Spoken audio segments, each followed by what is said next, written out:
নির্বাচন সামনে রেখে তৎপর জাতীয় নাগরিক পার্টি এনসিপি এরই মধ্যে নির্বাচন কমিশনের নিবন্ধনের শর্ত পূরণ করেছে দলটি। চলতি মাসেই নিবন্ধনের আবেদন করা হবে বলে জানিয়েছেন দলের নেতারা। এদিকে রাজনৈতিক বিশেষজ্ঞরা বলছেন নাগরিক পার্টিকে শহর কেন্দ্রিক না হয়ে তৃণমূলে দল গোছাতে হবে। এ বিষয়ে আরও জানতে রাজধানীর উত্তরা থেকে আমাদের সাথে যোগ দিয়েছেন জাতীয় নাগরিক কমিটির যুগ্ম আহ্বায়ক সারোয়ার তুষার। তিনি সরাসরি যুক্ত হচ্ছেন আমাদের সাথে। আপনাকে স্বাগতম ইন্ডিপেন্ডেন্ট সংবাদে। বান্ডেল থাকলে প্রতি সেনমানিতে টাকা বাঁচবে। বিকাশ সেনমানি বান্ডেল কিনে জিতুন প্রতি লেনদেনে। শুরুতে যেটা জানতে চাইবো যে এখন পর্যন্ত এনসিপির কতগুলো কমিটি হয়েছে এবং আপনারা বলছেন এ মাসেই ইসিতে নিবন্ধনের আবেদন করবেন। জি, আপনাকে ধন্যবাদ। আপনারা জানেন যে বিদ্যমান আরপিওতে 22টা জেলা কমিটি এবং 200 উপজেলা কমিটি দরকার পড়ে। এই ক্ষেত্রে আমরা প্রায় 80% কমিটি জেলা এবং উপজেলা মিলিয়ে 80% শর্ত আমরা পূরণ করেছি। আমরা 35টা জেলা কমিটি করার টার্গেট নিয়েছি আপাতত, যদিও 22টা করলেই মানে শর্ত পূরণ হয়, তবু আমরা 35টা কমিটি করাকে আমাদের টার্গেট নিয়েছি এবং আমরা আশা করছি যে এই মাসের মধ্যেই আসলে আমরা আবেদন করতে পারবো নিবন্ধনের জন্য। বাকিটা নির্বাচন কমিশন তাদের ইন্সপেকশন করে তারপর তারা তাদের নিবন্ধনের ব্যাপারে ফলাফল জানান। সেক্ষেত্রে এনসিপি তো আসলে তৃণমূল পর্যায়ে নির্বাচনমুখী তৎপরতাও চালাচ্ছে। দলীয় প্রতীক চূড়ান্ত হয়েছে কিনা? জি, দল করা মানেই আসলে এক ধরনের নির্বাচনমুখী বা নির্বাচন কেন্দ্রিক প্রস্তুতি থাকবে।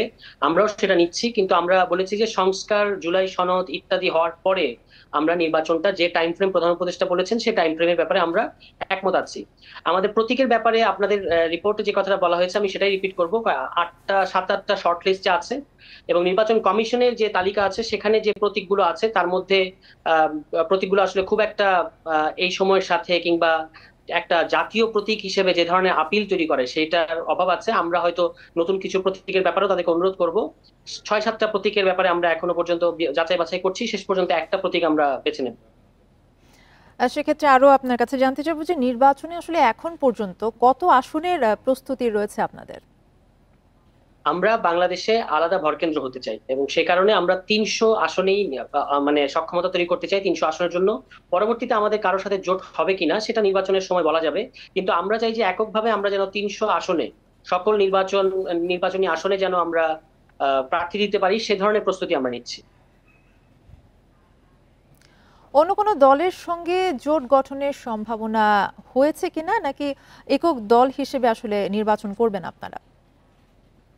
আমি যেটা বললাম যে জোট করা কিংবা না করা কোনোটার ব্যাপারেই আমাদের এখনো পর্যন্ত কোনো সিদ্ধান্ত নাই। আমরা এই মুহূর্তে আমাদের সাংগঠনিক বিস্তৃতিটাই হচ্ছে আমাদের প্রধান লক্ষ্য।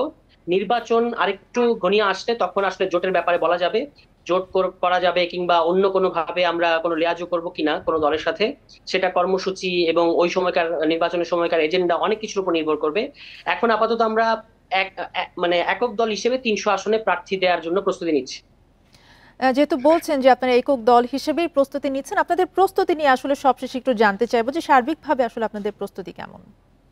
প্রস্তুতি যেমন সারা দেশে আমাদের কমিটি হচ্ছে, এখন জেলা কমিটি উপজেলা কমিটি হচ্ছে এবং জেলা কমিটি এবং উপজেলা কমিটিগুলোর কাজ হবে কমিটিগুলোকে আরো তৃণমূল পর্যন্ত, ওয়ার্ড কমিটি পর্যন্ত করা এবং ওয়ার্ড পর্যায় পর্যন্ত গ্রামের বিভিন্ন জায়গা থেকে আমাদের সাথে যোগাযোগ করছে। তো আমরা তাদেরকে তালিকাভুক্ত করছি, তাদের সাথে যোগাযোগ রাখছি এবং খুব শীঘ্রই উপজেলা এবং জেলা কমিটি যারা সদস্য আছেন, যারা ভারবাহী থাকবেন, তারা আসলে ওয়ার্ড পর্যায়ে কমিটিগুলো দেবেন এবং এর মধ্য দিয়ে আমরা একেবারে সারা দেশে যে কমিটি গঠন করা সেটার কার্যক্রম শেষ করব।